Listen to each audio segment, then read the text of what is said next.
listening to CaveRadioBroadcasting.com. The words and opinions you are about to hear are of the hosts and do not reflect the management of CaveRadioBroadcasting.com. Good afternoon and welcome to Down the Rabbit Hole. Today is Thursday, April 27th, year of our Lord 2017, and you're listening to a Gen Pop Media production. I just start out like I have been the last few weeks and just saying, hey, you know, the stuff that we talk about on here, whether it be spiritual and way out there, whether we're talking current events, you know, the main thing we're trying to do is engage intelligent debate. We're just trying to get you to go out there and look at these things so that, you know, when some of the things start to happen that we see happening, you're not going to be so surprised.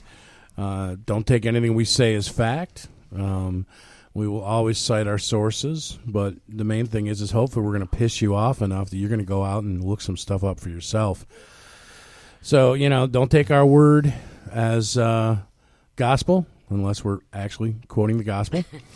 You know, because there are no more secrets, only ignorance. So we have the lovely Kat in Casa today. Welcome back, Kat. Hey, nice to see you. It's good to be back. Our buddy Kenny's here, and I got Dave DiBiase. Tony D may or may not be en route. Yeah, he sounds busy. Yeah, he sounds, and that's cool. Yeah, that's it's cool. fine. That's good. For Someone him. needs to show up because I haven't eaten today, and I need to go next door to eat, and neither one of you punks are coming.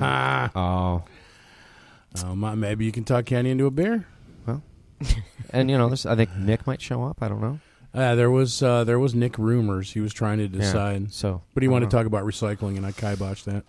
I was, you know what, I was in the car when all that texting was going on, the group nonsense. But so I saw it like when I got. Did you read any of those lyrics to go back to the really long text that? Oh, that? Yeah, I read the whole thing. The cat started. Yeah, I read the whole thing, and that's I mean, she should be up for like. I mean. Well, he's right. It's special, all right. Yeah. Yeah, it's pretty special. Yeah. Yeah. So me and Dave were talking, which is seldom a good thing, and he came up with something that's been bothering both of us. It's been on my hit list for almost a year, and I just wanted to be more versed in the topic before we brought it up. But just, you know, seeing the way things are going and certain things have come to light lately, I think it's time to just rip that Band-Aid off and let's start the hate mail pouring. Well, we can do that pretty easy. Yeah. Getting hate mail is something that we're probably good at if I actually broadcast my email address. Yeah, right. They can always get us on Facebook. You know. So, yeah, we're going to talk. I'm going to let Dave introduce the topic because he had an actual idea behind it where I'm just kind of ranting off on a few different things, but I think they all end up in the same place. So I'm hoping the discussion will be good and thought-provoking. Talking about the conversation you and I had the other day with the it actually is so commonplace now, I guess. There's a acronym for it.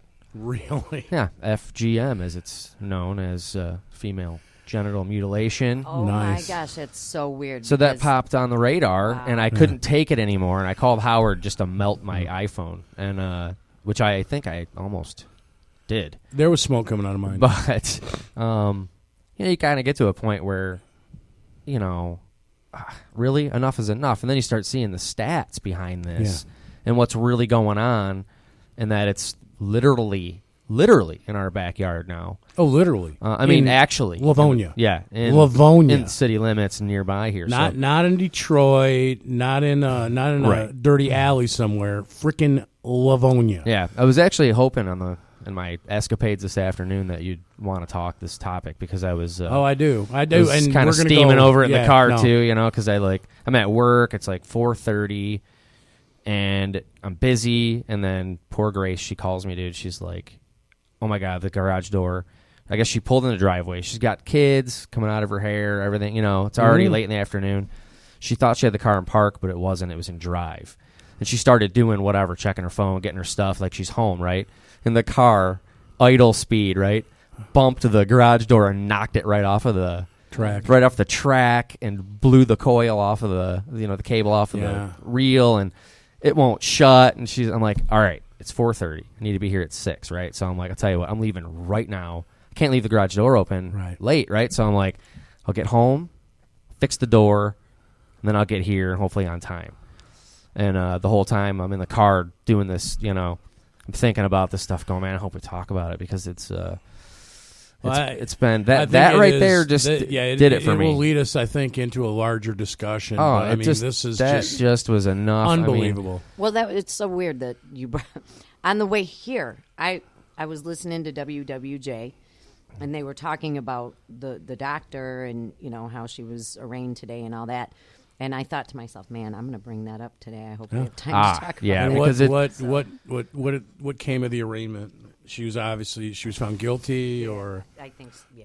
Okay, has she been remanded, or is she on bail? I'm not sure. I was listening to it out of the corner of my ear, and as soon as I heard her name, I was like infuriated. Don't expect much to come out of that. I mean, what are they going to do to her? They'll turn this into some, No. Yeah. And hopefully they treat it as they should. And I'm very glad I'm not the one in charge. I don't know that I have the restraint needed to handle a situation like that. But well, the parents need to be charged as well. Yeah, they do. Well, I won't even really share what I really think, but just the thought of that activity. Number one, as something that's much more commonplace than I even knew. It was always treated as some faraway myth from Africa. Dude, that, I didn't. One tribe does it. I never even knew it was a thing. Well, I knew it was a thing until I read about it in the Detroit News. Yeah, no, I knew it was a thing, and I knew that it was a known custom, but it's always been kind of talked about and written about. I mean, I'm sure there's a lot of articles that expose it, right? And a lot of people talking about it, but you just don't, it's not mainstream. Right. It was always kind of presented as this, this thing that these tribes do. It's just the sects over here in this region. It was never really... Sex, S-E-C-T-S. S-E-C-T-S, yeah. I can never say that, right? So it comes out the same. Some people say axe. I say ask. But anyway. Yeah, I got you. So, yeah, you start hearing the stats roll out now. And actually the CDC has stats on this for the United States. This blew my mind. The fact that there's enough for them to compile stats. Right. Yeah, so it's a reportable social issue as far as the CDC is concerned, which is interesting because it's the Center for Disease Control. It's very odd, but anyway, you start seeing the prevalence of it. I actually heard from a reliable source that in the UK there's a case of this every hour reported, every day. And there's literally been very little to no prosecutions of this crime, because let's be clear, that's what this is, and it's just it's incomprehensible, dude, I'm telling you. And and you look at the situations, and you start looking at, okay, Europe, obviously, this is a issue in Europe. If there's a case reported every hour just in the UK. And that's that prevalent. I don't even know if there's that many bank robberies reported. You see what I'm saying? Probably. That's a lot of this going on. She was indicted by a federal grand jury. And there's actually 3 people involved in this. Yeah. A married couple and... I thought there were 2 other doctors involved, too. Yeah, the woman is the wife of one of the doctors, and she was there to... assist. Well, I guess comfort the children. You mean hold them down by their shoulders? I mean hold their hands, right? Yeah. But what's strange, though, it says, and this is from Click on Detroit. It says, unprecedented charges. This case is unprecedented in the U.S. according to the United States Code. Quote, whoever knowingly circumcises, excises, or infibulates the whole or any part of the labia majora or labia minora or clitoris of another person who has not attained the age of 18 years shall be fined under this title or imprisoned not more than 5 years Yeah. for both. This should get a slap on the wrist. But there's all their charges here too because they violated an oath. Their doctor oath. Yeah, the Hippocratic. Well, there's Oath, other yeah. stuff, but I mean, so he might lose his license. Well, good. And that's Good. fine. That's good. But and okay, they might have to pay I don't know, $5,000 in fines or something like this. It doesn't. It doesn't matter what it is. I think the conviction is a step in the right direction. Except for that, it's just obviously a much bigger problem than they're making it out to be. And keep in mind the what's at stake here in the actual situation, the context of that arena there. So you have this little girl who's just been brutalized and completely disfigured for life and will not have a normal, what we would consider a normal existence, not by her own decision, right? This was forced on her. And what's even, so the punishment to me doesn't fit the crime at all because, no jail time for sure. I would almost guarantee this. So he loses his medical license. Okay, he's got to get a job. Pays a fine, whatever it could be, right? I mean, it's not going to be enough. And then on top of it, what would usually follow is some sort of civil suit to try to make up some kind of damages for the victim. Well, that's not going to happen. Well, because the people who would file the civil suit are the ones who did it. Yeah. So this girl is now a double victim because, well, almost triple, depending how you look at it. Her family turned on her. She's been brutalized, and the state doesn't consider this to be heinous. It's not going to represent. I think, though, that the United States Attorney's Office, I think that they're going to press full. This quote from this article says, female genital mutilation has serious implications for the health and well-being of girls and women. And this was a quote from the U.S. Attorney handling the case, and it says this brutal practice is conducted on girls for one reason: to control them as women. FGM will not be tolerated in the United States. The federal government is continuing this investigation to ensure those responsible are brought to justice. I think people. Well, let's see. Right, let's see. Yeah, give it a month. Let's see what happens, and because the CDC. Give it a month, and that doctor will be a women's rights activist and leading women's marches. And according to the CDC, which is a federal agency, there's 500,000 cases of this in the United States. Well, and it's against the UN Charter, too. So is this the 500,000 in first, and that's why they decided to prosecute See my point? it? You see my point? No, I'm totally with you. Yeah, you see, that's what I'm getting at, is it's time to turn up the heat. Where are we getting these numbers from? CDC. And why are they not in the United States, you're saying? Well, that's the CDC is in the United States. And they're not doing anything about it. Well, I'm not saying they're doing anything about it, but they haven't done anything until now. I guess my point is like that right there is, fines and imprisonment not more than 5 years. I think the crime is more heinous than that.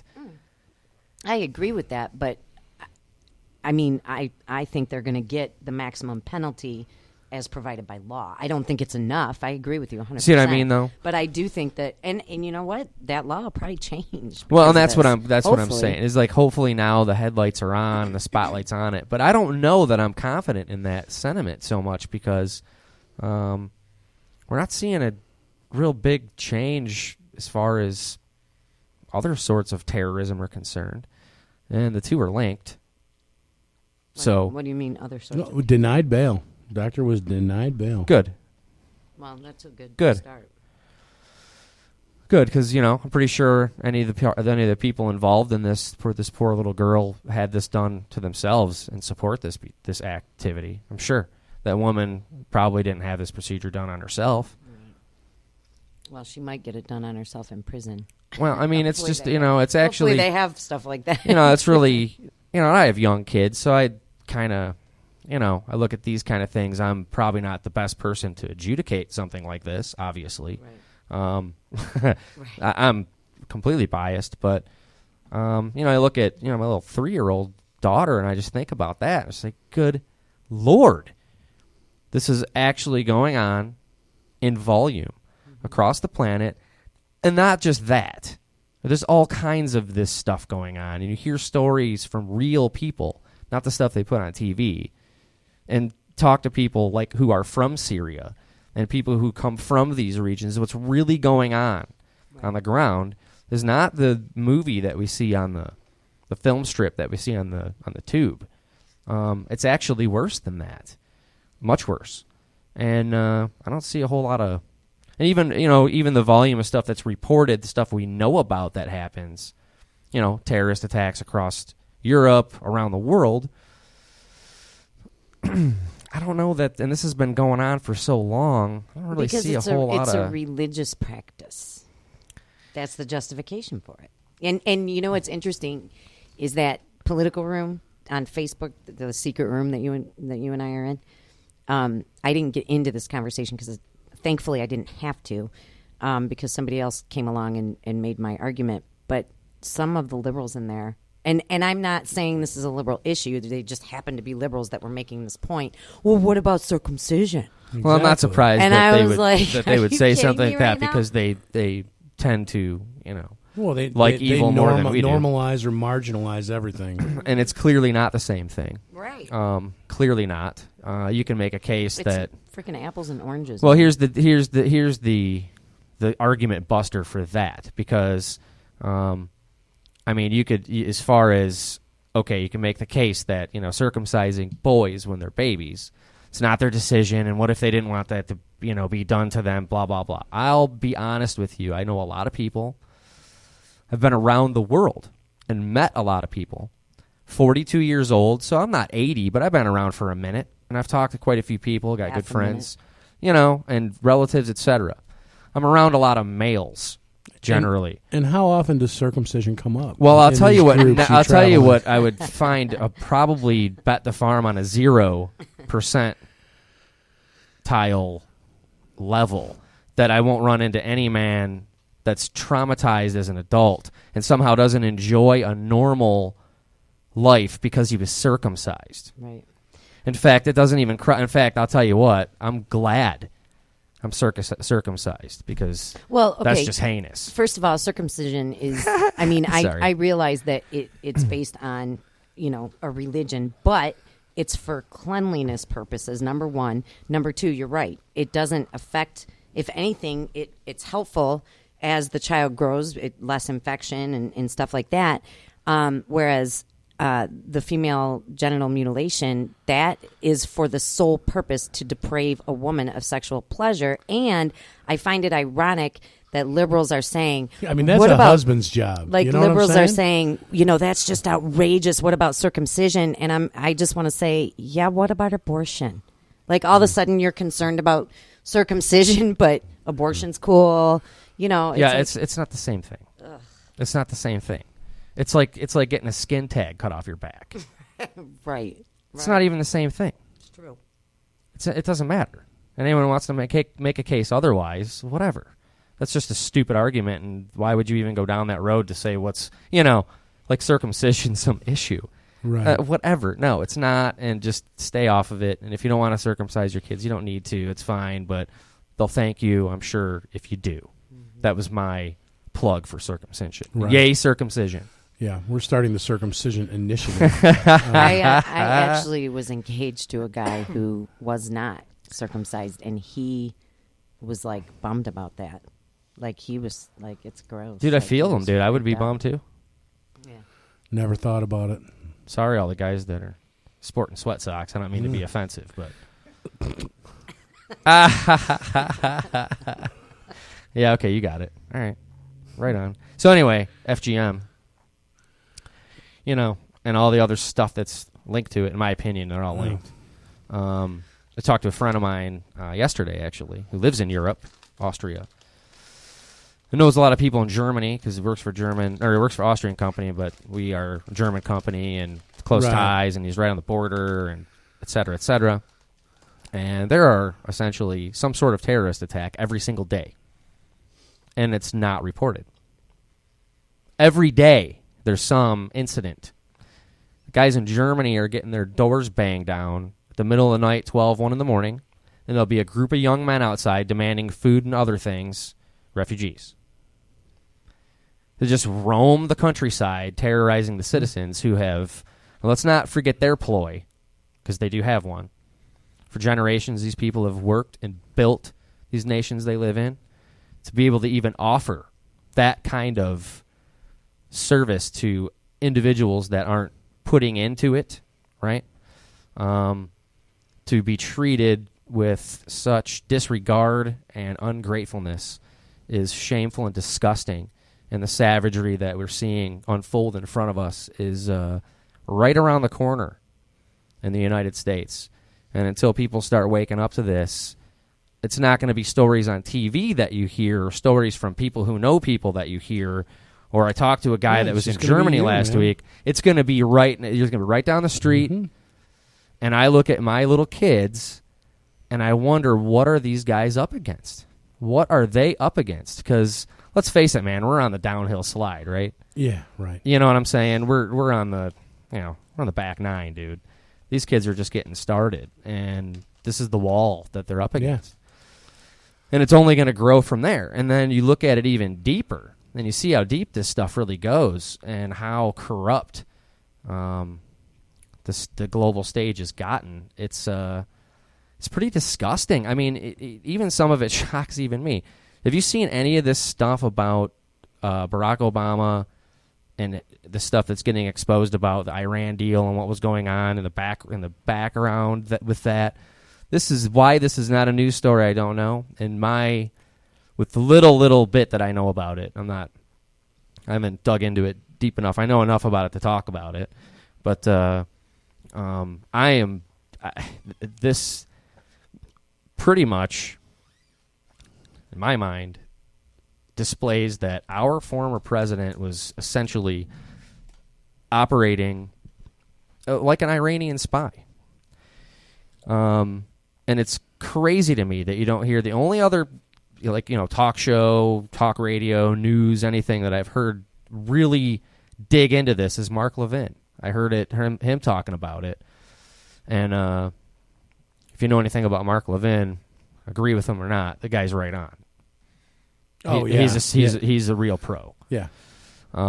If he comes you may out, not agree with his opinion, but he usually I generally do. I generally do as well. Probably 98 or 99 point. I'm saying you as in sure, in case we have morons listening. But the guy is got credentials. He's legit. And he brings this out and starts talking about it, and his sentiment was the same as, why is this not, this should be. So what you had going on, and if this it doesn't hurt Trump. That's why. Well, that's a good point. That's why it's not out there. Yeah, it doesn't hurt Trump, and it's the truth. Right, and it's the truth, and it's really, really insidious. I mean, it is. You could sum it up in 2 words. I mean, it's just a sellout. It is unbelievable what was going on. So you got these backdoor deals with Iran, paying them ransom, which is unprecedented. Yeah. This is not talked about. And all different denominations and different currencies. Very strange thing to do. And it's essentially ransom, right? Pays this ransom, works out this deal, which isn't a deal at all. If you've ever looked into what this deal is, I don't know what. I mean, it is, on one hand, they say, the people who drafted this, the former president, says this is the greatest, it is foreign policy negotiation and ever. So that's what most of the country thinks. Which is interesting because the way I perceive it, and again, I'm not, a community organizer from Chicago by any means, but I don't see that it's a good deal at all. In fact, I don't see what we got out of it on any side of it. Here's the deal. It says, when President Barack Obama announced the one-time gesture of releasing Iranian-born prisoners who were not charged with terrorism or any violent offenses last year, his administration presented the move as a modest trade-off for the greater good of the Iran nuclear agreement and Tehran's pledge to free 5 Americans.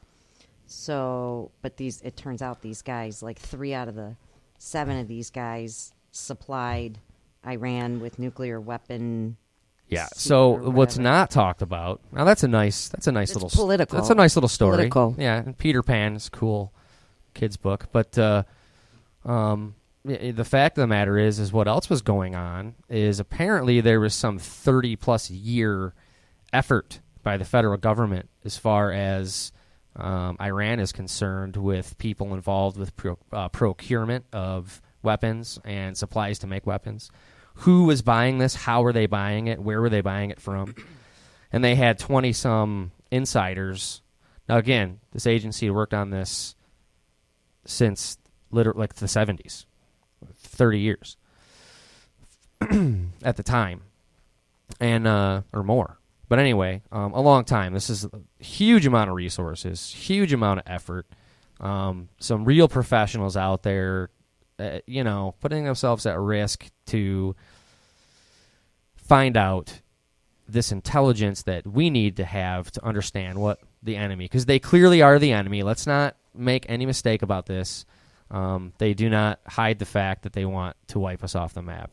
Israel first, of course, but we're second place, so I would consider them an enemy. So they got these 20-some individuals that they had, and these people were big time, high level. This is like finding the cartel leader, right? Cutting the head off the snake. Yeah. I mean, these are the guys. It took them 30 years to get these guys, and they had it set up to where all they needed to do, the way I understand it, is persuade these, and they had a way to do it apparently, persuade those folks to travel internationally.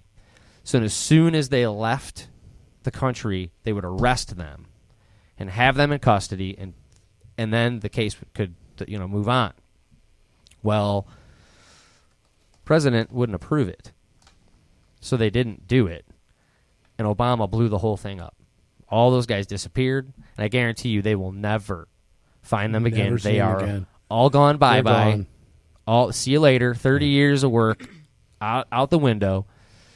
So you have all of this slimy, selling us out, stabbing us in the back, going on with Iran. And in the meantime, they're conducting surveillance on the Israeli Prime Minister Netanyahu and the ambassador to Israel.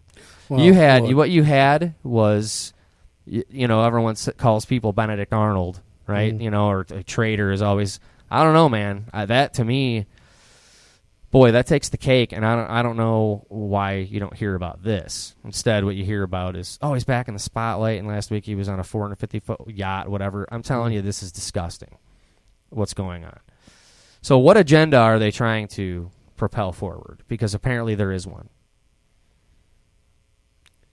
Apparently there is one. The only thing I think at the root of everything, they're trying to push an anti-Christian agenda. It's a pro-Islamic agenda. Yeah. They're normalizing everything, and people don't even understand that. That's the other thing too, is I think that many people underestimate the intelligence of the Islamic leadership.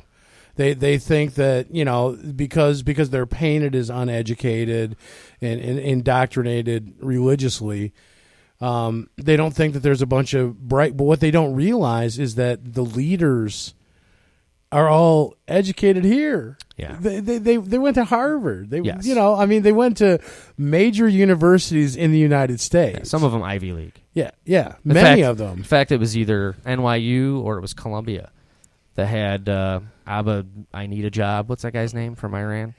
Oh, the little sawed-off guy. I like the way Tony says it. I need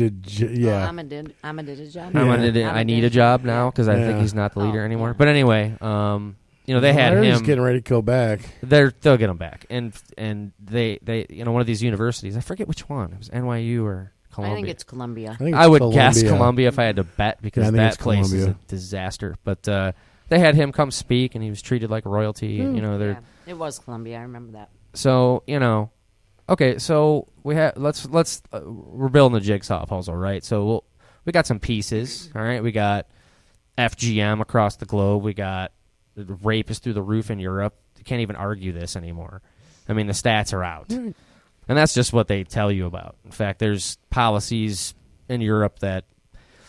It varies from country to country, but they can only report certain information. They can't give names because as soon as you say the terrorist name, everybody knows what it's about, right? Yeah. Oh, we can't have that. So while people are being terrorized and victimized, let's protect the people who are victimizing and terrorizing them. Yeah, very interesting. It's very European. It's very interesting. Yeah. But again, what they were warned against for a long, long time. Well, the worst part of it, coming back to bite them. The worst part of it is anybody who doesn't think Europe is a wreck they're delusional. Well, they're not paying attention because Europe is effectively committing suicide, in my opinion. I think that if there's a few things that have happened, I haven't been up on it. Do you believe France is talking about leaving now? Well, Frexit is on the table. Frexit sounds cooler than Brexit, but I'll tell you what, I don't doubt it, and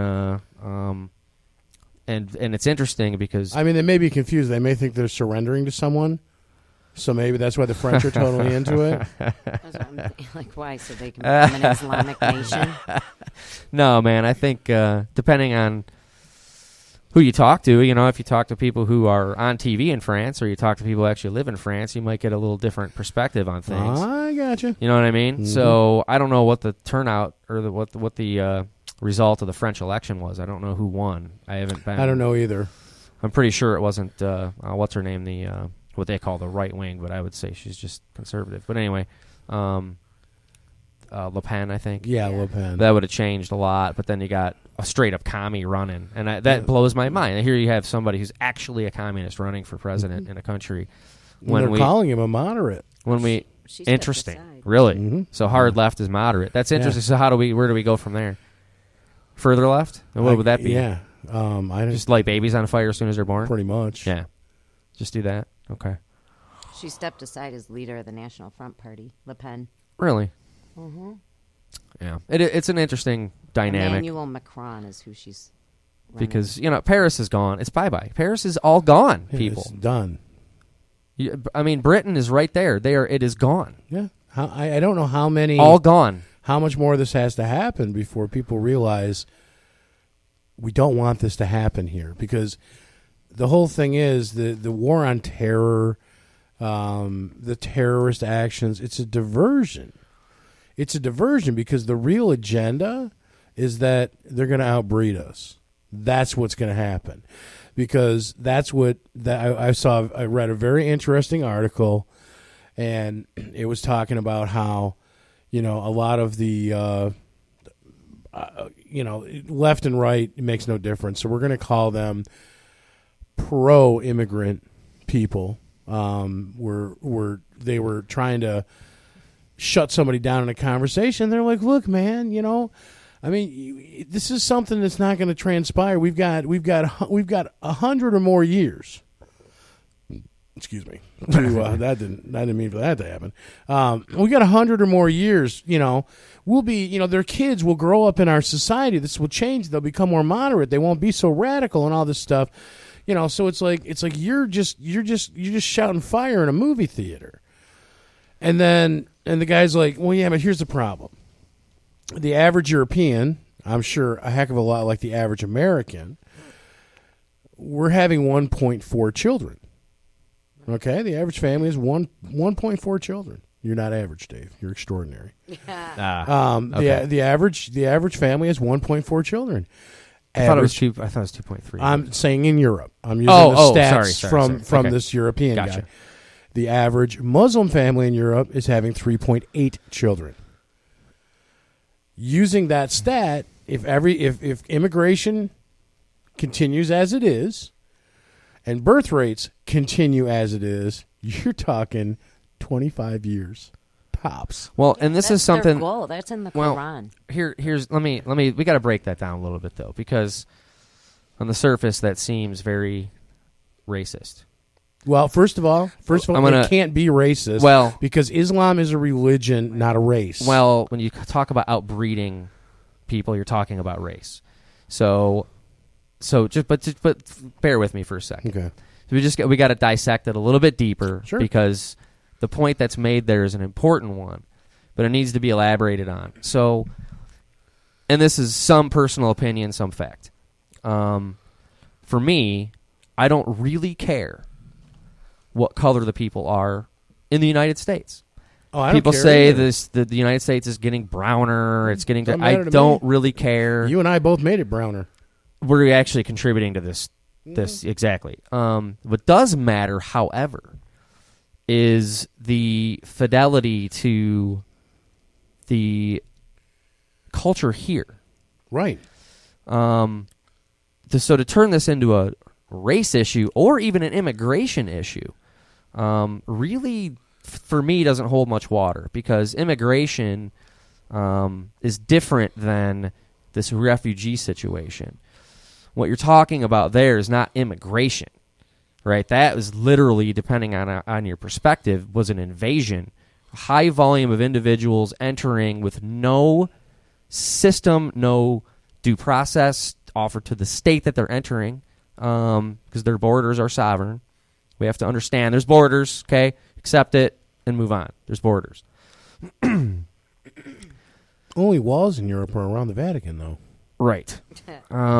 So, an immigration position that allows for it, number one, but does it in a way that puts the interests of the population and the nation first, said nation that you're referring to, right. People immigrating to, which is sort of like what our immigration system is supposed to be like. Mm-hmm. And if it wasn't for that, you and I would be single losers probably and not have our awesome kids, because our wives are both immigrants. Yeah. And, you can go on and on. People say, oh, we're all children of immigrants. No, actually, we're all children of God, and this is a nation of citizens. This is an important distinction to make, because it makes a difference. And what's missing... See, Germany is an interesting example, because their first real, modern-day immigration wave that was noticeable was from Turkey. This happened a while back, but... 70s, right?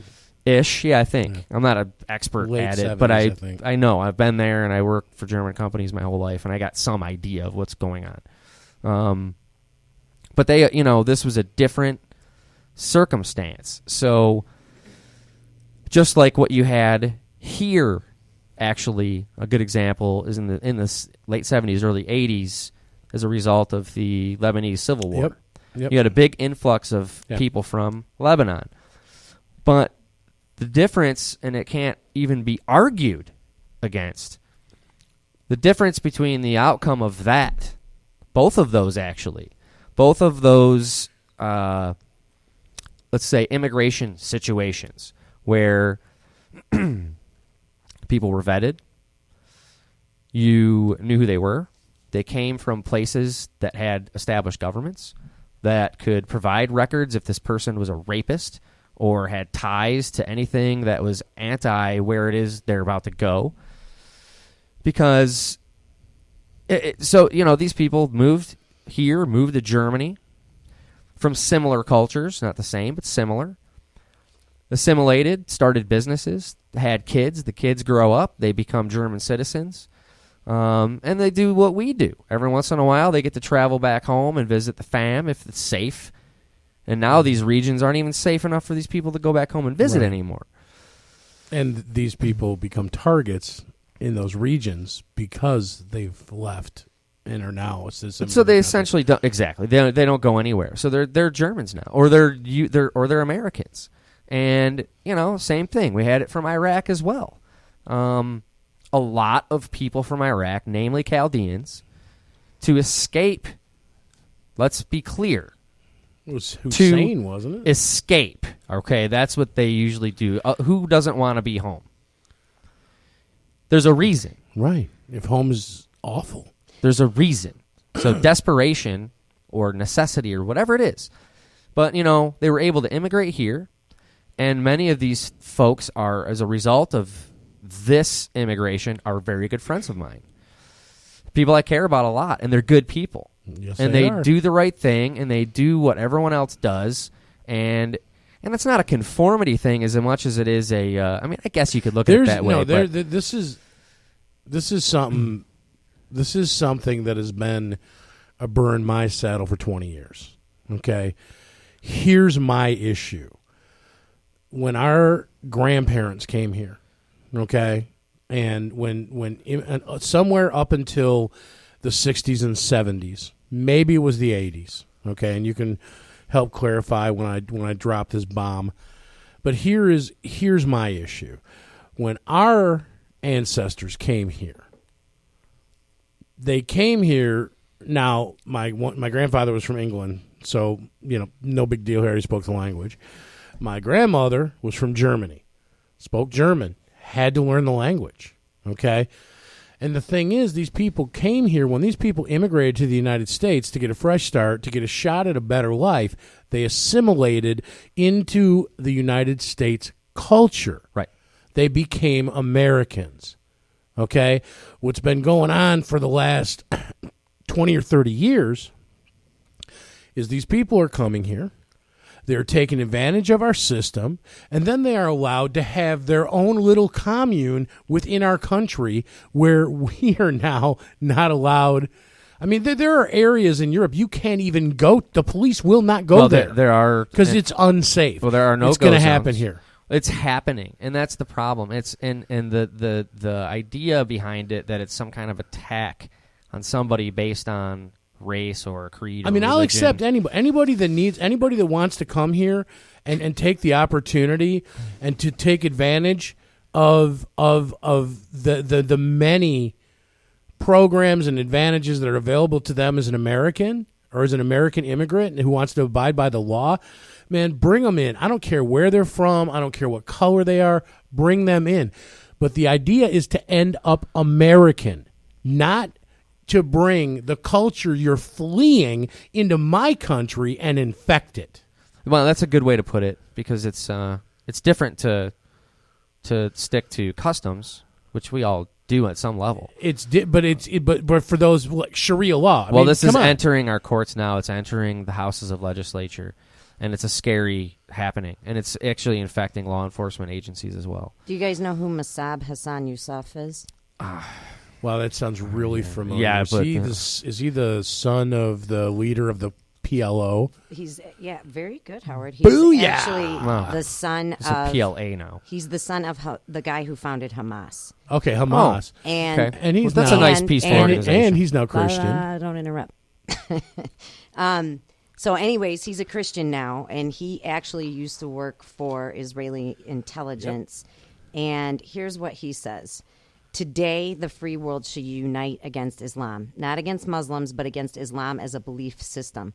When the president of the free world stands and says that Islam is a religion of peace, he creates the climate, he provides the climate, the perfect climate to create more terrorism. And then he goes on to say, we can fool ourselves, but there is an Islamic problem, he argued. Al-Qaeda, Hamas, Hezbollah, the Islamic Jihad, the Islamic State, ISIS, and Boko Haram, all of them kill in the name of Allah. In other words, the problem is not, per Obama, some amorphous band of violent extremism. It is Islam.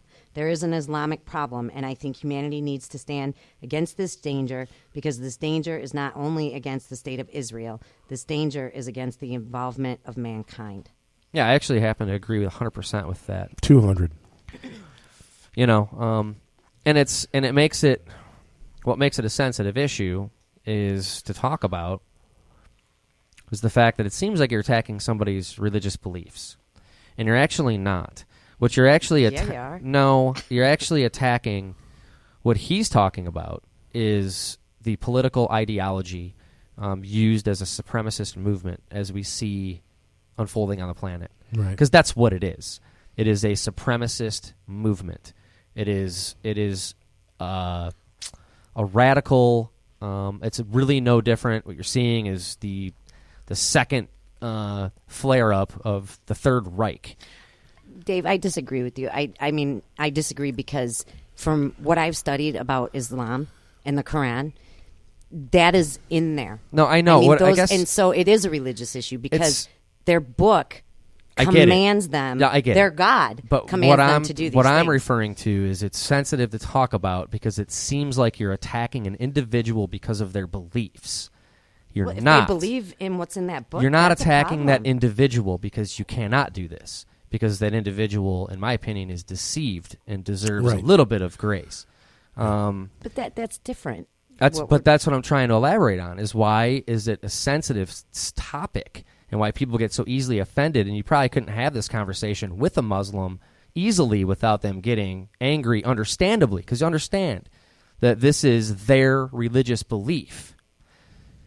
right or wrong in our eyes, it's their religious belief. So when you are talking about it in this way, and all I'm saying is that this is what makes it a sensitive subject, is it seems like you're attacking that person, right? They feel like you are, but really what you're trying to do is shine the light on the reality of what it is that they think they believe in. Because what it evolves into, the real deal, is actually a very dangerous political system. And that's what you see when you have the Islamic Republic of Iran. When you have, look at what goes on to the population there, Muslims included. They're not excluded from this. Muslims are the greatest victim of Muslim extremism. Right. And this is why I think it's time. But where's the human rights outcry for that? They've made it impossible. Here's the thing, too. Because it's a religious belief. I have difficulty believing anything a Muslim tells me a lot of times because of the doctrine that's in their book. And see, that's, you're right. And that's an issue, too. And yeah. so, I mean, they're told to get into cultures that are not theirs and do exactly what they're doing. Exactly. They grow from the inside out Right. by and they're not supposed assimilating. and they're Exactly. and it's but their doctrine allows them to lie to Right. everybody around them. I believe you know, it mandates it. Yeah, it actually. mandates it. So- So these air quotes good Muslims that all of the pro immigrant they're not immigrants refugee people are that are shaming those of us that are like, hey man, bring them here, just vet them. I mean, let's take care of them. Let's take care of them while they're in Syria, and the ones that you can vet, let's bring them here. That's all we're saying. But we're shamed by the people who just want to let the floodgates open, bring them all here. Right. They, And they need to be in Ohio because Ohio. I'm just, Anyway, I'm just anywhere. Insert They need to state be in where you're Iowa. Against Ohio, no. Right. Oh, I got plenty against But Ohio. again, and we got to clarify too, the reason why it's a concern is not because they dress different or believe in different things. Right? It's not why. That's not it. It's not because they're different. It's because just open your eyes and look what is happening. Yeah. I'm concerned because they believe in a book that tells them to kill people like everyone in this room. That's my That's problem right. with it. Actually, the thing to do would be to chop my head right off. Yeah. Well, I mean, they would give you the opportunity to convert to Muslim, to convert to Islam. Well, how compassionate. Yeah. I don't think so. Oh, they'd give him the opportunity. They would. Oh, they would. He'd be a great terrorist. They would definitely give him the know, opportunity. They would That's try true, it. that's They true. would try it, but I'm not going to back down off JC. So No. I may do some bad things, but I ain't backing off of that. No, so, I'm with you. But that's the whole thing, and I mean, and for But I shouldn't for have those to. who are for those who are non-religious and want to make this a religious issue, for those not for the non-religious, the people who are looking at this from a secular point of view, it's like, well, first of all, you can't make it not about religion. You can't. it's Right. totally about religion. I mean, Exactly. so let's lay it on the table. Right. We vilify Christians at every opportunity. It is open season on Christians. They're all bad people. They're all racist. They're all So weird. all noses up in the air, and they all think they're perfect and all this stuff. I mean, it's open season on Christians. But all I'm saying is, let's lay the books on the table. Let's see what is the purpose of Christianity. Well, the purpose of Christianity Love everybody. is to love everybody and make everybody around you more important than yourself. But first, you must honor God. yeah, charity. And you give And how do you honor God? By loving everyone. by loving everyone loving everyone. and spreading the gospel and Right. giving non-believers the opportunity to hear the truth and make the choice to become Well- Christian or not. and guess And what? make Oh, I'm sorry. make the choice to become Christian or not. And what happens if they make the choice to not become Christian? You Nothing. just keep praying for them. Yeah. You pray for them and you hope. Now let's lay Islam on the table. Wait, can I just add to that? You love them even more. Well, you have to actually, because the crutch, the thing that makes Christians really deplorable is that you have to love your enemies. Yeah. I mean, that's why we're just so violent. It made it deplorable to me at a point. Yeah, love your enemies. It's pretty tough. But again, and then let's lay Islam on the table. Okay, so the ideas are, well, it's not so much about love, but it's definitely about their truth. It's about the truth to them. It's our truth, their truth, Christian truth, Muslim truth. So it's about the truth. They want to show you the truth and give you the opportunity to become Muslim, to follow Islam. And what happens if you don't? They cut off your head. Yeah, but that sounds right. I mean, it makes legit. Sense. It makes sense. It sounds legit. Well, free will. It makes sense to the secular because they're cutting off Christian heads. Yeah, it's all it's free will, right? It's your choice. Right. It was your choice. And what are we told to do about homosexuals? Love them. Yeah, don't judge. What them. are they told to do? Push them off a building to spare them. Man, I just well, it actually is law in some of those nations that they are executed. There is punishable by death in some nations. Yes, it is. There is a part of being gay. There is a part of me, the old part, that almost can't wait for the waves to come in, so that all of the feminists and all these gay activists that think that the liberals, and I have no problem with feminists and gay activists, okay? I've got friends on both sides, okay? But all of them who thought that the liberals were actually behind them and supporting them, and all these morons who think Hillary Clinton champions women's rights. I can't wait until the Muslims get here and then they see what the real agenda is, because the liberals will drop them like hot potatoes the second the Muslims get here, because that's their new thing, and then they're going to be the flavor of the moment until they get what they want, which is the end of the church in America. Mm-hmm. And then they're going to drop them.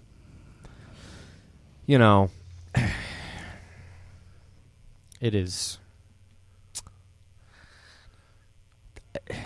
It's, if people are listening, I don't know, maybe 3 or 4. Maybe Hooper. Yeah, Hooper might be listening. Hi, Dave. Well, and here's how I try to conduct myself, because I really, I don't have anything against people who are Muslims. In fact, I know a lot, and they're cool. I know a few Muslims. And I'm fine with it, dude. I'm a little more down the center on this. I don't really care.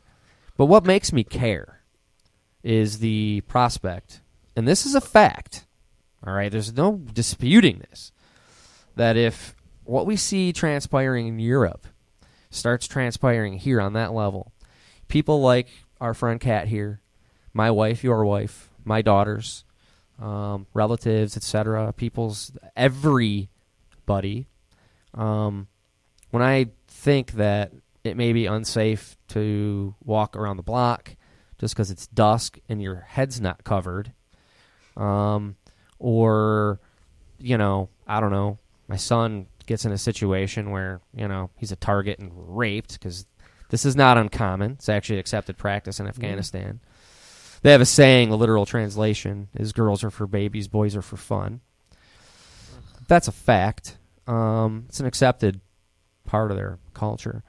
So if this starts happening in my backyard, that's when I have a problem with it. And at that point, for me, it's no longer a religious issue. At that point, for me, it's a self-defense issue.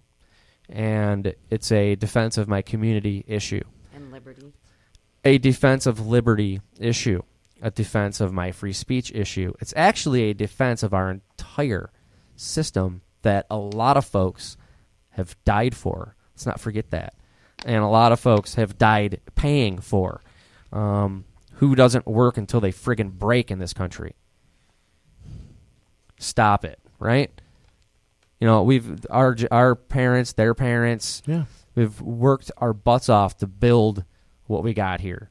And we need to work our butts off to preserve it. And we're losing it so fast. It's blindingly rapid how quick this is progressing. You see how our courts have gone rogue. I mean, the fix is in my opinion. Stick the fork right in it. And now we're just going to complicate the issue even more. and expect that if we import savagery, that's not what we're going to end up yielding. Well, you invite barbarians to dinner, expect someone to eat with That's their hands. Foolishness. That is foolish. You know, it's interesting. A few weeks ago, me and a couple of people from my company, we went to U of M Dearborn to recruit people to work with us.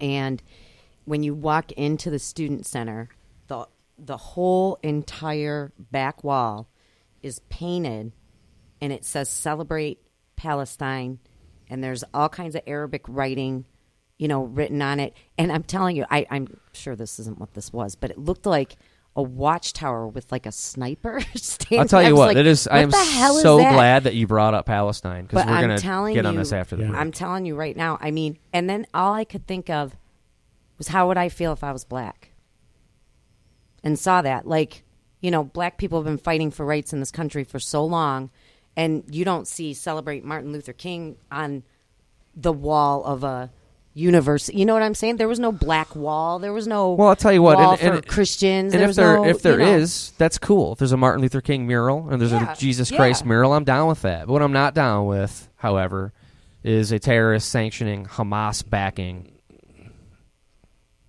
so-called we can totally talk about Palestine. And you're going to plaster that all over our public institutions. Mm-hmm. This is disgusting. You have none. I'm sorry. It's absolutely disgusting. It would never happen at MSU. And you guys should have seen. You should have seen. I mean, that cafeteria was probably 70% Muslim. I mean, people. Well, yeah, it's U of M Dearborn.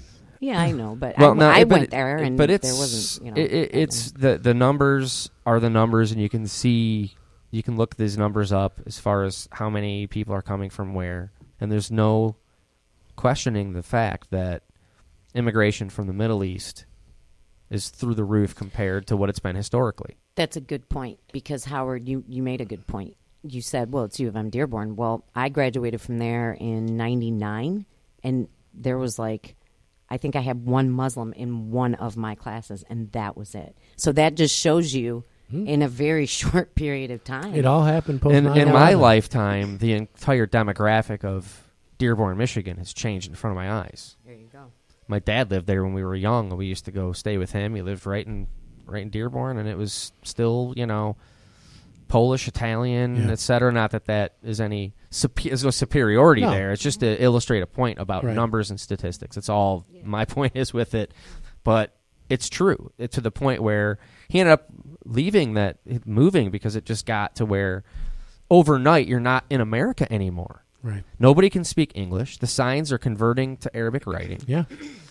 And I don't care, if you want to plaster that on the wall of your business, it's your business. But to just omit English from the sign is a slap in the face to everyone who lives here. That's what I'm saying. It's about assimilation.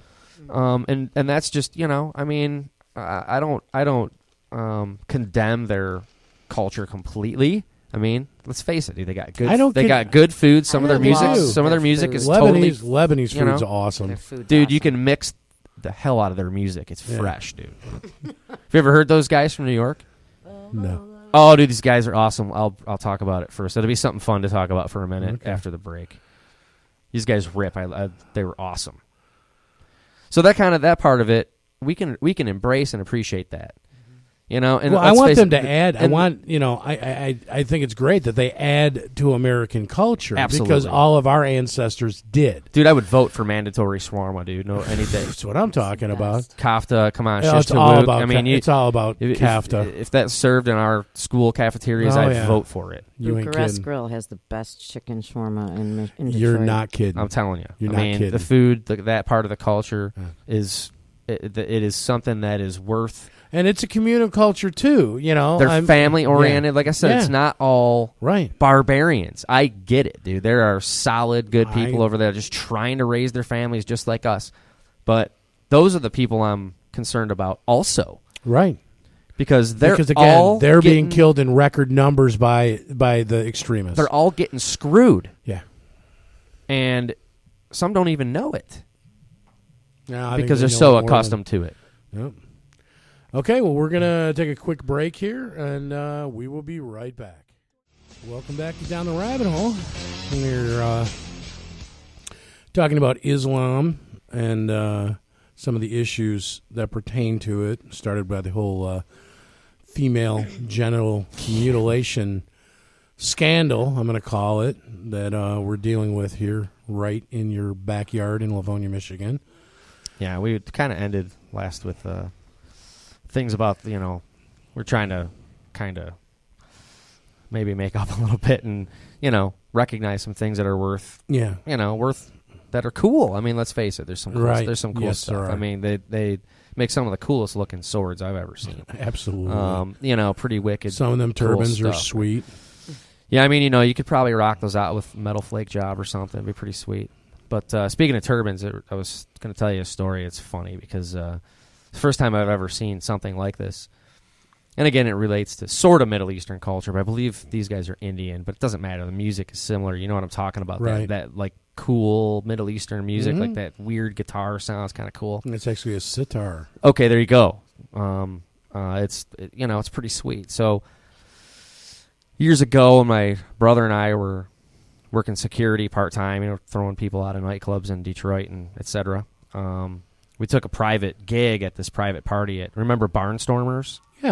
Yeah, I remember Barnstormers. So you got these U of M students who were apparently, rumored to have a lot of money, right? Folks were loaded, and every year they throw this party, and it's literally that place just gets full of U of M students, all Indian, right? Everyone coming in it's all these Indians show up, and we're working security. And you got guys, the Sikhs show up, with the turbans, and in our ignorant days, we didn't distinguish between Sikh and Muslim. We didn't know the difference. Right. And I come to find out there's a huge difference. Yeah, but anyway, so we're kind of like, what is this, And I gotta say, high five India, because it was some of the best looking ladies I've ever seen in my life at this party. My jaw was on the floor. I was like, this is amazing. It's cool. So, and they're all cool because there's going to be no trouble at that kind of a party, because these guys don't really fight. I mean, these guys are, these guys are already looking at how to make a lot of money and be successful, and these are focused people, right? I mean, they're having fun, but whatever. So they're all clamoring about because whoever, I forget the name, they're about to show up. They're coming in from New York, and I'm like, what's going on, right? And it's like, I think these DJs, they're flying in these DJs from New York City, right? And there's something different about these DJs, but they bring them in, and they put on this totally sweet show, and they, they're up there mixing, and they just, I guess they light it up. And I kind of like that kind of stuff. I mean, I dig that, a lot of that music. So I did not expect what happened next, dude. So it's like there's like an upper level there. I can't remember it photographically, but it was kind of raised up where the studio thing was, where the artists were up there. Okay. So like at the boards and stuff, they were in there. Right. And because I remember you're kind of looking up, and these dudes with turbans start piling into the room, sit down, and I'm like, what in the heck is going on? These guys fire up that kind of like that traditional Indian kind of, that, what was the instrument called? Sitar. A sitar. But they mix it and make dance music out of it. Dude, it was totally badass, dude. I could bump that all the time. It was awesome. We're going to have to find something. I was just like, dude, this is the coolest thing ever. So that, that part of it, like, Americans dig that stuff, man. Let's be honest. We love that kind of, anything different we love. Sure. I mean, we have Chinatown and Mexican Town in Detroit, and for a reason. I mean, this is because we like that stuff. Right. But this is still the United States. Right. At the core, I mean, that's what I think the focus needs to get back on that. That what is it we're talking about? It's not a purity thing by any means. It isn't like a white thing or anything else. It's not that at all. But it does. It's like you said about Germany. I mean, you should respect the place that's giving you the safe haven, because, you didn't choose where you were born, but it's so bad that you need to flee it. So don't bring the problems with you. Dude, look, it's like this. If I was that down and out, and I've never been, so I can't truly relate to it. And people say, well, how do you know? You've never. And they're right. How would I know? Right. But let's also be honest that, you, as a human being of the age that we are, We've been through some stuff and know people that have been through horrible things, seen some horrible things. We can kind of piece it together in our mind of what it might be like. Right. And kind of form opinions, honestly, about it that aren't too far off from the truth. Although we've never experienced it ourselves. I get it. But if I was in that situation and I had a nation of people who were like, just come here, we got ya. They give them literally allowance every month, housing provisions, food, medicine, all free for nothing in return. They don't even have to work for it. Right. And I'm not even saying that they should. Of course, my opinion is that they should, but because that would just help. I mean, that would, But instead, I mean, if I was in that situation, I was the recipient of this, I would be so thankful. I mean, even if the tables were flipped and I found myself somehow in Iran and a family took me in and helped me out, fed me, gave me medicine, helped me find a place to stay, et cetera, like basically hand me everything that they worked for so hard and without even asking anything in return. The last thing I would do would be harass them, rape their women, beat people up on the street, rob, steal, et cetera, et cetera. Where does this behavior and mindset come from? Evil. Yeah, that's just evil. It's what it is. And I have an extra little sensitive nerve to this stuff because of our connection to the Philippines. And I follow what goes on there as closely as I can with whatever's available in the media and what you can find out from people who are there. But, what's going on in the Philippines is and has been going on. This is not new there, but it's ticking up. It's upticking. I mean, it's accelerating. Years, I mean, they just had a basically a small scale battle in Bohol, a week ago or something, right by Cebu. Now, people that aren't familiar with the Philippines, this is a region where these guys never have gone. Right, way too far north. Never go there. It's a resort area. It's like a Cancun of Southeast Asia. Bohol is a very popular tourist destination in that region. A lot of Europeans go there because of the close vicinity, Australians, etc. It's a nice place. It's known as a travel destination. And now Cebu's the second largest city in the Philippines, right? Probably. I know Davao's the third. Yeah, probably Cebu. And that's a nice. Cebu is also a destination. Yeah, scuba diving, fishing, the whole thing. And it's generally, other than small time corruption, and if you go down the wrong street, just like in any city in any country, it's relatively safe. At least it was. Now they got Abu Sayyaf, who's ISIS linked now. They fly ISIS flags now. Okay. So this is a different type of organization. It's not Al-Qaeda anymore. It's worse. Much worse. They're chopping off people's heads all the time now over there. And they invade Bohol, try to kidnap some tourists. But luckily that area, there's no offered protection from the public for Abu Sayyaf. And they got shot down. So they essentially, the whole thing was thwarted. They failed the kidnapping attempt, and the military happened to show up and kill most of them. And take, 2 of them wounded or something like this. Or 3 are still on the run. I don't know if they got them now. But here's another situation where they made a fatal mistake, in my opinion, of allowing this agreement to take place, I think, back in the 70s, ironically enough. A lot of things went on in the 70s with this agenda, with creating an autonomous region within the borders of the Philippines. So you have a government inside a government. Yeah. It is call it a neo-Confederate situation. This poses so many... You really just intentionally infected yourself with cancer. Mm-hmm. And that is not because I'm saying, it's just the truth. So what's gone on since then, these people are offered safe harbor there. They're allowed airtime on the airwaves there, the TV, the radio, etc. They're interviewed. They're protected. And they have their own army. And now, if you go there, technically, because it's legally autonomous, you are invading. Mm-hmm. So you have yourself a really big problem because now the surrounding population, the people, what we can call the hazard class, which is what we are, the actual individuals that have to live with the situation, not the ones who are isolated from it and or create it and or talk about it, but don't have to live in it, i.e. Barack Obama, i.e. Donald Trump, i.e. these level people can do and say all they want about these situations, but we're the ones that actually live with the outcomes. Right. And you're seeing innocent people getting their heads chopped off, being raped, brutally murdered, et cetera, terrorized to where you're not even you're afraid to leave your own backyard, literally leave the yard. This is something that we need to wise up to, that this could so quickly happen where before you know it, you stop at a red light on the way to work and you get dragged out of your car and get the crap beat out of you and all your stuff stolen and maybe get away alive simply because you were there. And this is what will transpire inevitably if this continues.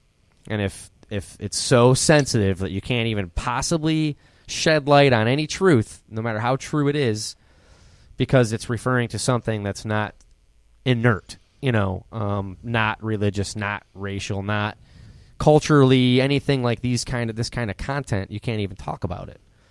Because as soon as you open your mouth, all of a sudden now you're the bad. It's you. You're the bad guy. When the fascists in Berkeley are rioting public speakers at the same time touting how they want free speech, it's lunacy. Oh, it is. So, speaking of, I think Ann Coulter's going to speak there. Can't wait to see the riot she drums up. That's gonna be bad. Yeah, I'm not saying do it. I don't like that at all. It's just going to be bad. I'm sure. Yeah, absolutely. Well, it'll be all the excuse me, anti-fascists. I thought they weren't going to let her go there because of security reasons or something. I mean, the university could cancel it, I guess, but yeah, but she's not letting the protests stop her.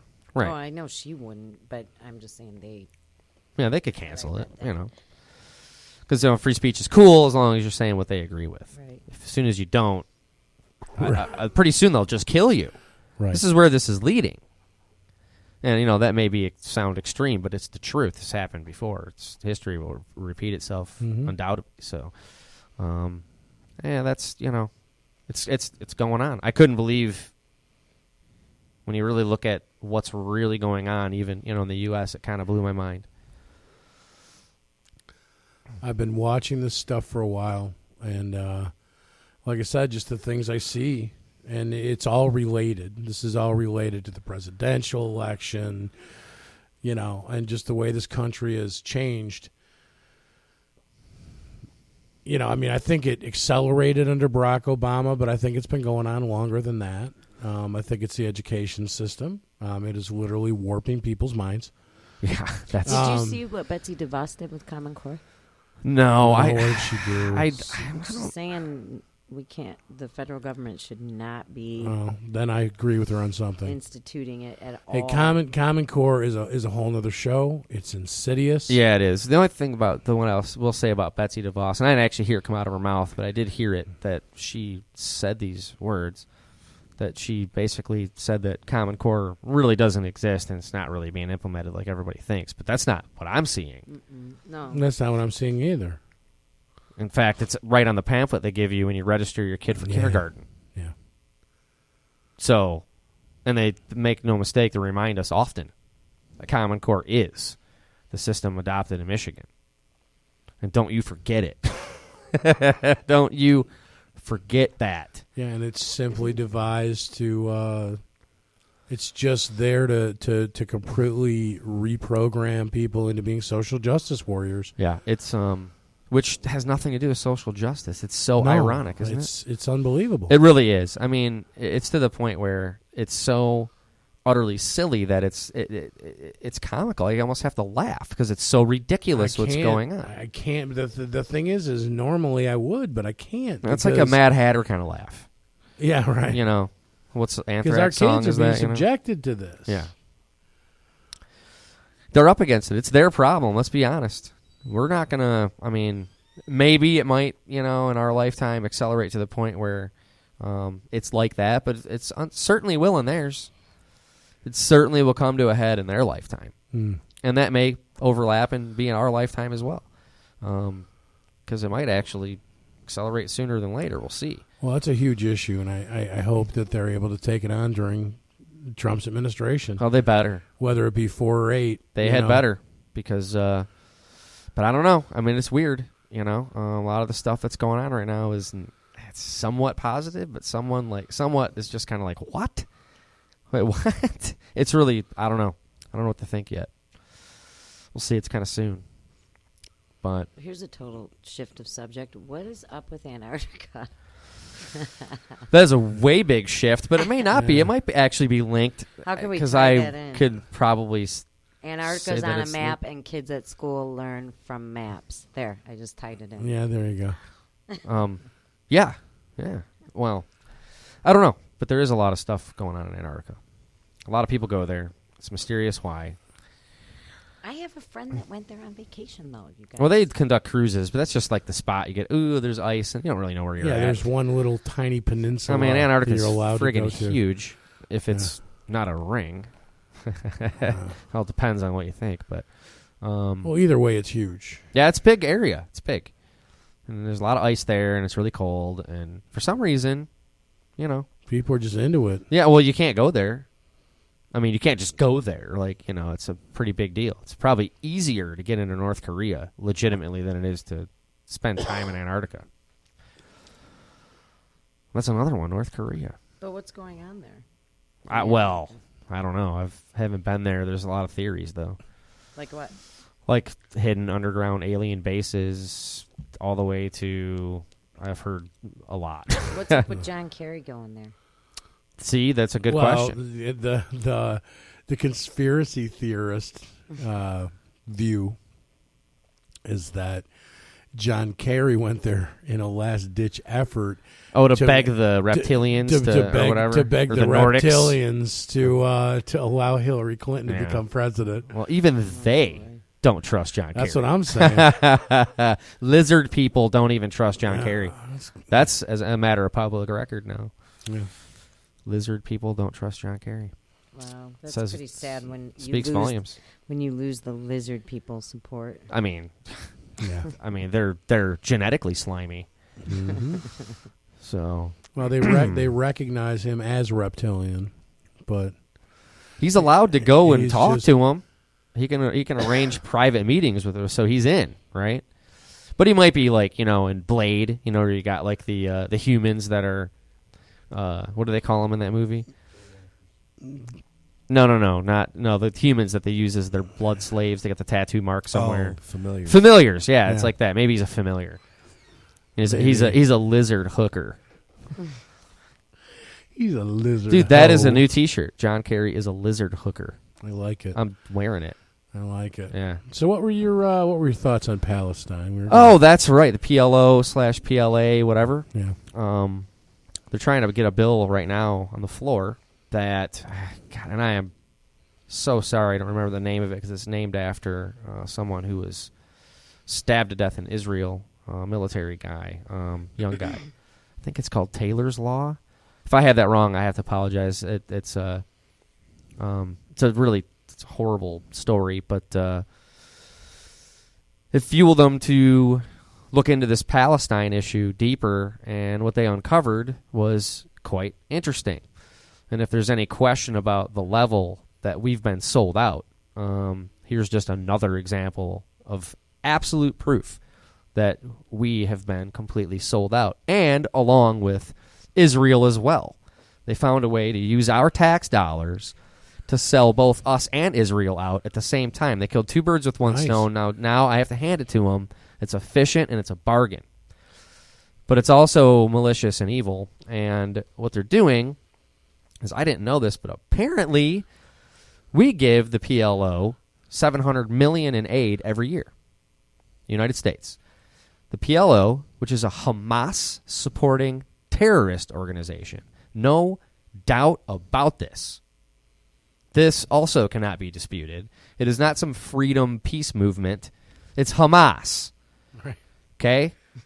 They shoot rockets into populations of citizens indiscriminately and claim that they're somehow being oppressed. Yes. So whatever, but we give them, the issue here is the United States gives the PLO $700 million in aid every year.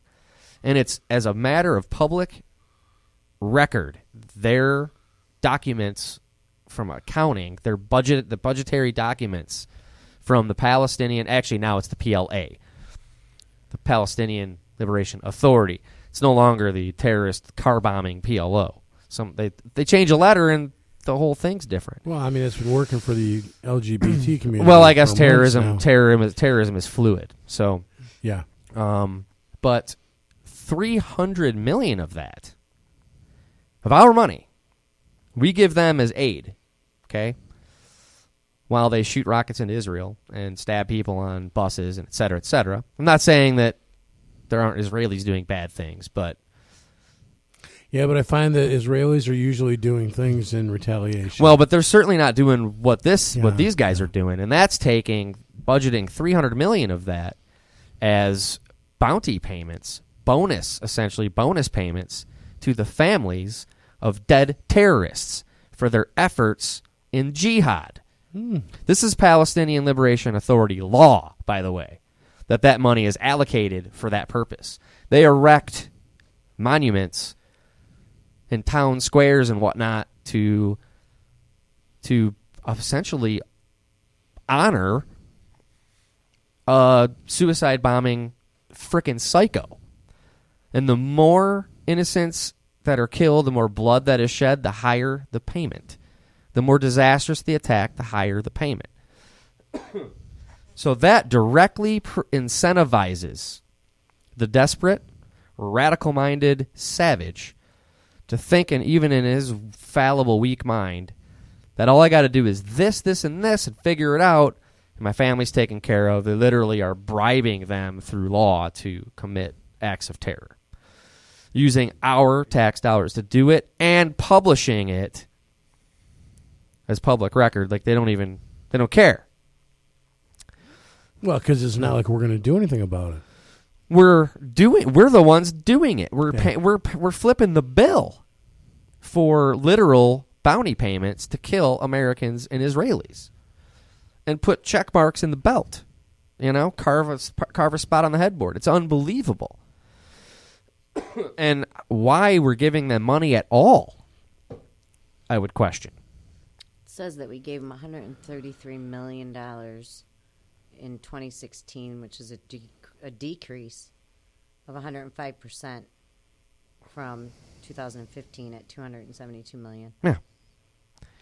I think the numbers I heard were higher than that, but well, Obama gave them $700 million, and like his last 2 days in office, that might have been what he was talking about. But Trump put a stall to it. I don't know if or he was at least trying to stall it. Well, they always do that. That would be to freeze it temporarily, but I don't know if it ended up getting paid anyway. But the senator, what I would look up if you want to know what's going on with that, is Senator Tom Cotton out of Arkansas is the one championing that bill and would be the one that would have more of the info about it. But he's trying to get that bill going. The family that of this kid that was over in Israel, West Point graduate, military kid, did a couple of tours and got stabbed to death by a Palestinian terrorist while he was in Israel. So they ended up finding out about their own law that says some of this money has to go to pay basically bounty on, the families of dead jihadis for carrying out terrorist attacks. What are we doing exactly? You see the backdoor crap that goes on, and it's all done on our backs, and our allies are also suffering. I used to have a lot of empathy for the Palestinian people, because it's kind of like, and this was what I thought until I dug deeper into it and realized that some of my supposition was incorrect. But I mean, you think about it, and it's like these people were occupying an area. They've been occupying it for hundreds of years. And then the United States and Europe decide we're going to give it back to the Jews, recreate Israel. Y'all got to go. And it's like, you think about it. And there was a time where I was actually turned around on the subject. That was before I found the truth and the light and the way. But there was a time where I was almost turned around on it, going like, yeah, think about it. Someone shows up in your neighborhood. Yeah, you know what? Our ancestors were here a few thousand years ago. So the government decided we're going to lay claim. You got to go. I mean, how upset are you going to be? You going to fight for your property? Yeah, but it is interesting, however, that the bulk of Palestine fell in Jordanian borders. Exactly. And they're not trying to go after that land. Right. So what is it about Israel that's so important? And I think we know the answer to this. And the other thing that I found out recently, because it's just something that if I see something on it, I'm going to read it, because it's just one of those things that I find interesting and I want to know more about. People always want to talk about the oppression of the Palestinian people. Do you know that since 1947, 3 times Israel has offered to give them their own state, and they refuse it every time? But they need Jerusalem. Jerusalem is the capital. Right, and that's what they need. I mean, Israel is like... They even offered them... Yeah. That's what they need. It's not enough. Israel offered them at one point, because Israel gained control of the what is it? The peninsula. You know, Gaza Strip. And no, but the peninsula down, the Saudi Arabian peninsula. They gained control of that, and they said to the Palestinians, "Look, you guys can have all that if you want it. All we want is our little piece of land that's the size of Delaware." You know what I'm saying? And the thing is that if Israel laid down their weapons, then Israel would be destroyed. Oh yeah. But if the Jews or if the Palestinians laid down their weapons, there'd be peace. Yeah. Right. I mean, it's that easy. And so, and that's Dennis a valid Prager point. does a great thing. He's like, I can explain the Arab-Israeli concept in one sentence. One side wants the other side dead. Period. Yeah. End of story. That's it.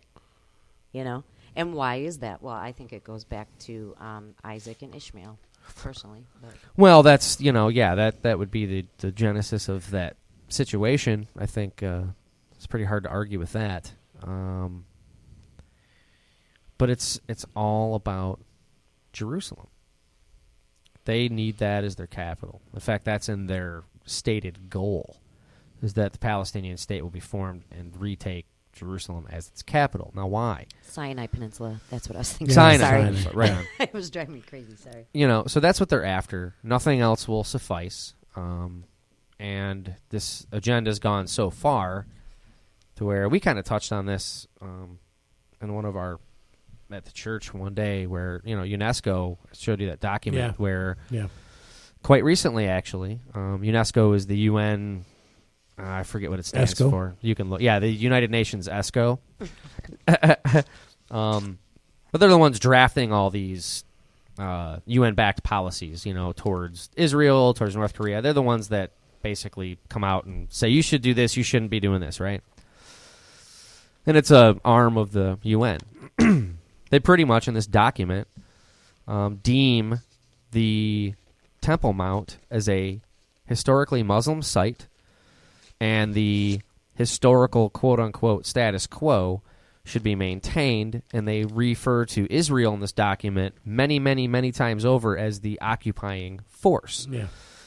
It's ridiculous. The oppressive and the aggressor. force. The aggressor. How long has Judaism been around, and how long has Islam been around? Well, let's set the record straight, and you make a good point, because there is, a lot of time in between Judaism and let's be honest about it. Islam popped on the scene about 500 AD, right? Came out of nowhere, which is interesting. Yeah. And when he couldn't convince, this is Cliff Notes version, and I'm not an expert, but I know enough to be an idiot. Tried talking the Jews into converting to his newfound faith, and I'm referring to Muhammad, by the way, and I'm allowed to say his name. I don't care what you say. Why wouldn't you? Not you, Cat, you, whoever's listening.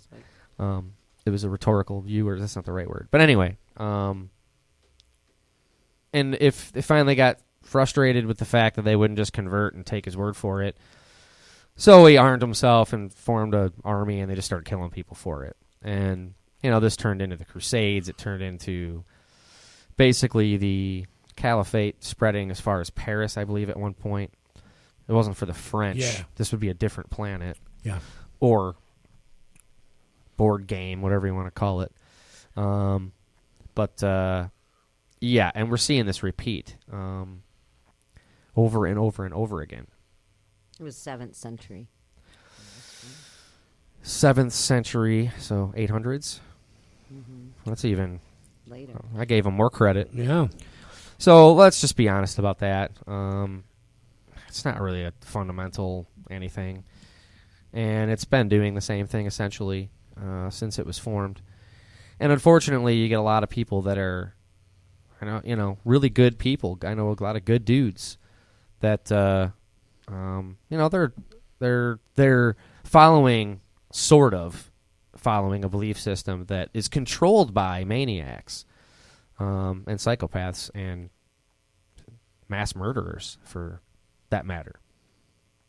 Look at this map. What you got there? That's everything colored is Islam. I mean, that's most of northern Africa. The entire Middle East. Yeah, and actually, UNESCO is United Nations Educational, Scientific, and Cultural Organization. That's right. Yeah, there's some sort of authoritative bureaucracy of nations that doesn't have any legitimacy in my eyes, anyway. But that's an interesting map, because I read something else that there was numbers attached to. I don't remember the numbers, but Islam is the fastest growing religion on the face of the earth. Because of what you talked about earlier about procreation, and it's part of their doctrine. Well, it gained steam again, right? Mm-hmm. But there's people, in fact, our own elected leadership, for that matter, enabling this and even propelling it forward and actually openly cultivating it. Supporting it, right? Yeah. Actually supporting the cause, actually being a bastion for the things needed to be put in place for this to actually realize itself. And I'm fearful that you look at what's that guy's name? He almost won the Keith Ellison. Oh, that guy from Utah. Is that Keith Ellison? He's a congressman or senator. Oh yeah, the guy that ran as an independent. He's a Democrat, Muslim Democrat. Oh. And he's quite the radical, actually. He would be a what's the GD America guy, Louis Farrakhan? Yeah. He's that. Right, he's like that. So he's like Keith X. And he almost, and with his radical ties and views, he almost got to a level where I believe he was going to unseat Nancy Pelosi or something like this. Ooh, I don't know who's more evil then. Exactly, right? Exactly. But he doesn't pretend. She does. So maybe she's bat, what crazy. She is. And an utter failure and a disgrace and embarrassment. But they keep putting her back. And they did the same thing with Harry Reid. They do the same thing with Chuck Schumer. They do the same thing with all these bumbling fools, these hacks. And they, that's who you see on TV all the time. And though, again, there's another example of people who are not of the hazard class, right? They'll do things and say things and implement things that we have to deal with.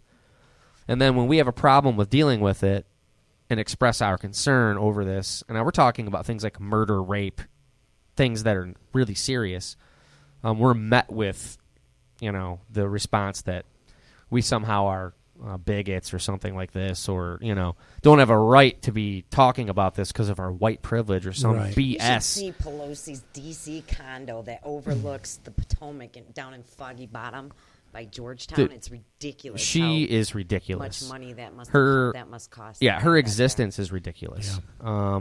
Her opinions are ridiculous. The poison she spews out of her radical, flame-throwing liberal mouth How do you really feel? is disgusting. And this is what we got. This is what we got on TV. This is what we got talking. And people hear this, and other countries hear our quote-unquote statesmen up there sounding like morons. It's unbelievable to me. But here you go. They're all... And what are they getting out of it, right? Why... I mean, I'm pretty sure Chuck Schumer's a lot of things. I don't know how he hides that rat tail in his suit pants, but he manages it. But, he's not a Muslim. He's not any of these things. He's an agent of Satan. He's just fooled. There you go. Well, and I mean, there's just... There you go. I would actually argue that's true. That's the only thing that explains the Schumer family. Because now everywhere I turn around, Amy Schumer's in a movie, and she's not really that funny.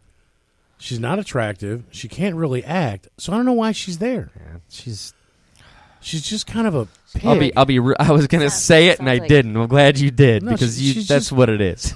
and I'm not saying that because she's not super thin. No, it has nothing to do with her weight. It's just that she's kind of a disgusting. Right. It's more You could have a just vulgar maybe thing. not so much disgusting, but you could have just described Tori Spelling too.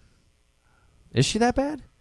She's not disgusting. I don't think anybody's really disgusting. I mean, she seemed kind of like, I don't know, Yeah, she family, seems kind of mommy kind of But thing. am I Spaced thinking out. of the right person? She's the 90210. Yeah, but is Aaron Spelling is her rich, Yeah. liberal Yeah. uncle? I think she's a little. Oh, well, she's probably, something, a couple of, maybe needs Yeah, but some- all she did was 90210. Yeah, It wasn't like she was in my face every time I go to the movie theater. Hello, wasn't she in? What was that movie with Joe Pesci, My Uncle or Cousin Vinny or whatever? Wasn't she in that movie? No. Who That's the hell am I ooh, thinking that's That's Marissa Tomei. Oh, maybe Yeah, that's who I that's was thinking of. I don't one of know. my- Wow. She can talk all the Anyways. crap she wants as long as I get to look she at can her. pretty much say anything she wants. Yeah, I'm good with that. I'm with you there. Easy married people. It's all right. I'm allowed to say that. Hey. Just kidding. I'm still married. Yeah. I would pick her over my wife, but she's Look, not the hard only to look single at. guy in this room's quiet right now. That's because he probably has a video proving she's a man. He's got some conspiracy. That's- No, here, look, the bulge. It's right here. No, hang on. I'm Googling. Can't deny this. I'm you know. Googling. Here my- she is at the my zoo. database. See, Look you at the can't- brow. you Look know, at the brow. She forgot the tuck tape that Yeah, day. It's look totally at the a brow. dude. She's blonde now. Tori's- oh, Look at the bone structure. That's Yeah. it's a boy. Yeah, no, the hands, the It's hips. a boy. Yep. It's totally a boy. Yep, it's a man. There's no way she's a man. Would crush everything from my older childhood days. Nick already ruined me, dude. Jessica Alba and ScarJo, men, brothers in arms. Darn it. Yeah. Darn it. I'm going to find proof Marissa Tomei's a man. No way she's a man. You would do that. Can't You would do that. That's what? Can't That's be. unchristian, Cat. Can't be. That's just you being evil. Yeah. Just trying to wreck Dave. So, we vented about it. Sorry if we offended anybody, but the truth hurts. Well, I mean, it is what it is. I mean, you have to. I have no problem helping these people, and it doesn't matter because you're not going to shame me. I'm not going to be ashamed of the fact that I want to help these people, but I'm not going to put our way of life in danger. No way. By helping these people. And that's just stupid. That's not humanitarian. That's not compassionate. That's not welcoming. That's just stupid. Let's call that the American citizen red line. All right? That's the citizenry red line is what you just pointed out right there. Is we all know, we're familiar, right, with, be kind to the foreigner in your land because you were once foreigners in Egypt. Be gracious. It's fine. And that's foreigners in your land. That's specific language. Right. So if I roll up to a store and there's, obviously Muslim folks, because of what they're wearing, you can tell they're Muslim. It's not a racial statement. Well, you had an It's just experience selling a car. Oh, those guys were that couple was so cool, man. And they were fresh refugees here for 30 days, straight out of take out of 5 minutes Syria. and tell that story. And I was selling my daughter's car, and I kept getting this weird phone calls at odd times at night about the car, and like text messages that was somebody that really didn't speak very good English. I could tell, in the text. And they wanted to see the car, so I'm like, "Cool, where are you?" And like, "Wow, we don't have a car, and we're in a hotel over here." This part of town, and I'm like, okay.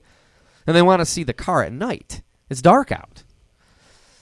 And I'm like, you sure you want to see it at night? And I'm thinking, am I about to get jacked? No. So I strap up, I'm packing heat. Dude, I'm ready. I'll go show the car, but I'm going to park under the lights at the gas station. And if anyone tries to jack me, I'm going to shoot him. So that's where I'm at. So I'm going to take the car to meet these mysterious people that are giving me cryptic, bad English text messages, and it's strange. So I see this man and woman come walking out of the hotel, and she's really pregnant, by the way, which is an interesting fact of the story. Obviously from the Middle East, obviously Muslim. And that's not stereotyping, that's just observing with my frickin' eyeballs. So stop it with the microaggression crap, you pussies. Sorry. So they come up and we introduce ourselves. The wife speaks really good English. The husband speaks zero.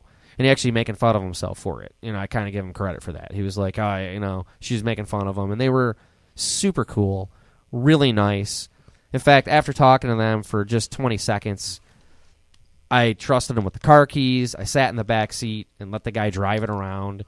There was not anything about those people that caused any red flags to come up. They seemed very honest, very genuine. They looked at me in my eyes when I talked to them. They were very, very friendly, nice. I mean, they were... So I kind of, me, I'm talkative, right? So I'm like, where are you guys... And I don't care. If I offend you, then you're just way bound up too tight. Right. So where are you guys from? I can tell you're not from here, obviously. Where are you from? We're from Syria. I said, really? He said, yeah. I said, how long you been here? Like, about 30 days. I said, in that hotel? They're like, yeah. I'm like, dude, lucky you, trying to make jokes with them. And they kind of got it in a sense of humor. And I said, you went through all of that? You're like 400 months pregnant. Like, she's ready to have the kid in the parking lot, right? She's like, yeah, we had to leave. We basically got away, skin of our teeth kind of thing. And she's obviously educated because her English was pretty good. And the whole time, to make matters even more difficult, this woman is with child. She just didn't find out she was pregnant. Like, she's lugging around. Right. Like, there's a baby in there, man. Like, she's Maybe way uncomfortable. And going through that and then coming here and can still be nice and respectful and friendly. And I mean, to where I wanted to invite him over for dinner. Right. Because you guys want to come over and have dinner. I mean, it was almost so close to saying that. I had to clear it with my wife first, right? So I didn't just come out with it. But I'm like, you guys want to come over and eat? And I even told him, look, I gave him a super buy in the car because, they're starting over, dude. Right. Like, starting over, and a baby's about to come. What's the future of that kid they got? I can imagine what the situation is. Oh, my, yeah. So I give him a huge steal on the car. Like, I would have ate it on the car, but I didn't care. I wanted to help him out the best. But I needed something for the car. If I could have, I would have gave it to him. But I needed the money. It's Dariel's car, not mine. And she's got to pay for school. So it's got to be sold. Cut him a solid deal. And I'm like, look, dude, here's the deal. Like, I told him everything the car kind of needs. And I said, look, a buddy of mine, Tony D, he's got a shop. And I'll set it up to where you guys get a smoking deal. There's just a couple things the car needs. I'll even hook that up for you. I'll help you out. Whatever you guys need, I'll help you out. So what's interesting about that whole exchange is that it did prove to me that you really have to take each person absolutely one at a time. Yeah. Because you can't just broad stroke everybody and condemn people. That's not actually what we're commissioned to do. And it taught me a huge lesson, dude. Like, I walked away from that humbled and feeling a little bit like an idiot for some of the things I had said previously. It's at that time, right? And I was like, the flip side to that is here these folks got to see somebody treat them right like they've been living next door to them their whole life. I didn't. As soon as I saw them, I would be like, oh, screw this. I'm not selling you anything. Go back to where you came from.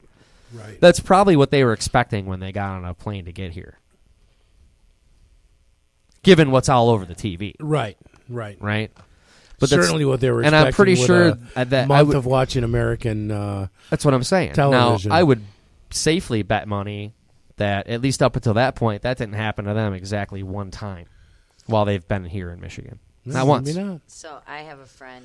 I mean, that's a good story. I have a friend who lives at almost the corner of Inkster and Ford Road, and just moved in there. About a year later, he notices that this Arab man buys this house right directly behind him. Okay, And, you know, he calls me one day and he says, I want you to come over here and see what my neighbor did. And I said, well, can't you just tell me? He goes, nah, you need to come see it with your own 2 eyes. And I was like, okay. So I go over there. I walk into the backyard. And the people who had lived there previously, there was a statue of the Virgin Mary in the backyard. And now the head of the statue was placed at its feet. Oh, stop it. They beheaded Mary? Facing out.